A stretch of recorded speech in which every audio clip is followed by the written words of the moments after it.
Nurses, let's talk insulin administration. Sa insulin, guys, you have to remember there are two categories. We have the bolus or the basal insulin. So, ano yung pinagkakaiba nila? Let's understand.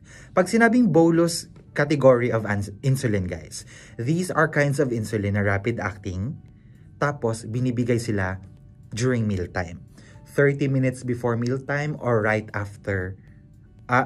before kakain. So, before kakain ng pasyente, mag-i-inject muna ng insulin. So, ang tawag dyan sa insulin na yan is bolus. Okay? They are usually given at mealtime. While ang basal naman, guys, these are kinds of insulin that are slow-acting and they last longer. And pwede silang ibigay during mealtime, pwede rin hindi, during bedtime. So, ang pinagkaiba nila ni basal at ni bolus, si bolus, ibibigay talaga siya before kakain. Si basal, pwedeng hindi. So, there are 4 types of insulin, guys. We have the rapid-acting insulin, short-acting insulin, or regular insulin, intermediate-acting insulin, and long-acting insulin. So, 4 yan sila, guys. No? Let's discuss them one by one. Pag sinabing rapid-acting insulin, guys, these are also known as the sliding scale insulin. As you can see sa taas, guys, nakalagay dito, bolus. Because rapid-acting insulin, guys, are given right after or right before. The keyword is before, ha? Before kakain. So, kakain yung patient, mag-i-inject muna ng insulin. So, kaya ang rapid sliding scale is known as a bolus insulin. The prime example of a rapid-acting insulin is Humalog Lispro and Novolog Aspart. And as you can see, guys, sa mga arrows dito nakalagay, ang Humalog and Novolog can be paired with long-acting and intermediate insulins. Okay? So yung kulay ng rapid-acting insulin, guys, or sliding scale insulin is clear.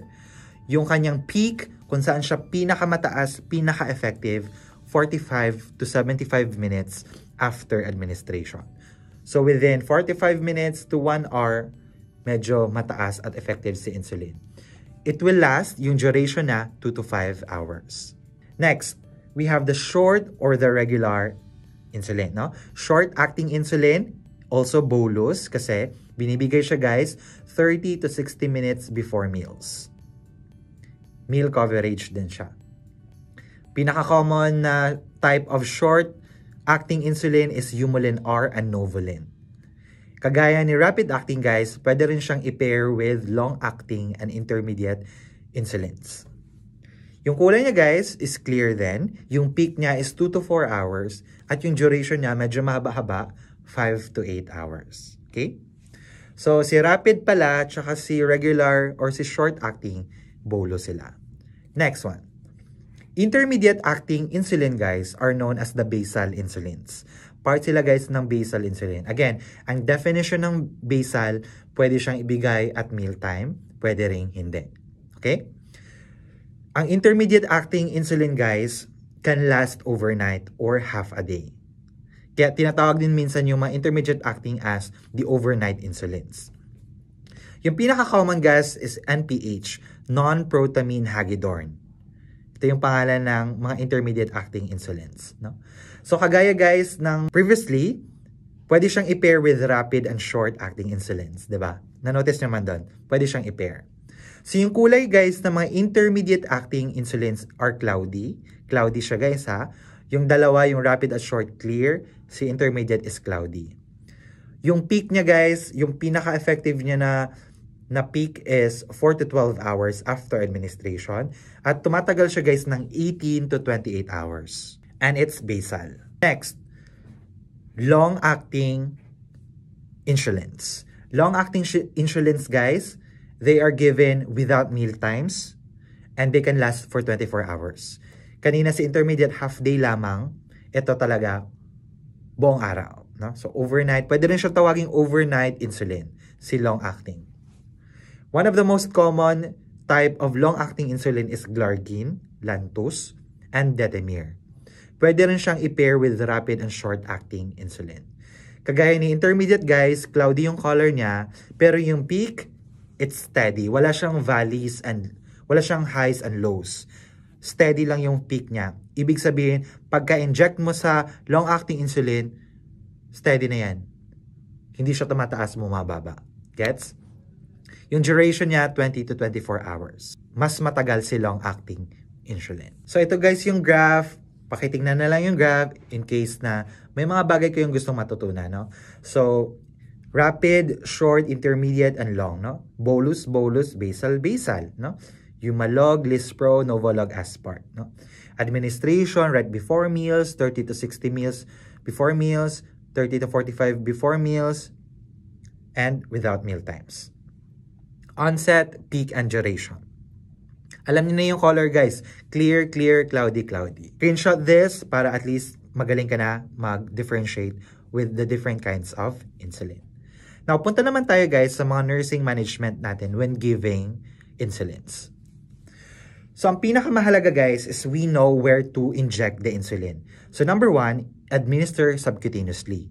As we all know that, no? Subcutaneous yung pag-inject natin. So, sir, saang part ng subcutaneous fat? Saang parts ng body? Dito, guys. So, merong 4 parts. We have the abdomen, the outer thighs, the upper buttocks, and the outer arm. Rationale, kasi guys, ito yung mga areas ng body natin na puno ng fats. They are very fatty. Okay? So, kung mag-i-inject tayo sa abdomen, we have to make sure na ina-alternate natin to avoid this one complication we will discuss later. Okay? So, outer arm, abdomen, outer thighs, and upper buttocks. Refrigerate the insulin once opened. Avoid shaking. Avoid natin daw yung shaking. Roll between palms. Be accurate when administrating. Kung 2 units lang yung kailangan, 2 units lang ibibigay. Administer at room temperature. So here are common insulin complications, nurses. Number 1, we have the allergic reactions. Some people are allergic to some kinds of insulin. So we have to check on that. Number 2, lipodystrophy. In our earlier discussions, sabi ko, bakit kailangan nating i-alternate ang pagbibigay? Halimbawa, kung sa left side ka nagbigay ng abdomen, bakit on the next administration sa right side naman? Ito yun guys yung kailangan nating i-avoid. Lipodystrophy. Lipodystrophy means guys, nawala na yung fat sa certain areas na yon. Kasi nga, na-overuse siya and that fat will no longer be there. Nag-shrink yung fat. Ang delikado yun guys kasi pag wala tayong fat, saan natin ilalagay yung mga insulins, di ba? Ang tandaan, fat is very important sa body natin ha. It serves as insulation and warmth. Kung wala tayong masyadong fat sa body natin, lalamigin tayo ng lalamigin, mahirap yan. The third one is the Somogyi effect. What is the Somogyi effect? The Somogyi effect guys states that the blood sugar spike in the morning. Ito yung ibig sabihin niya. Somogyi effect, mataas ang sugar in the morning. Why? Kasi according to this theory, the blood sugar drops too low in the middle of the night. Habang natutulog ka, minsan bumababa yung sugar mo.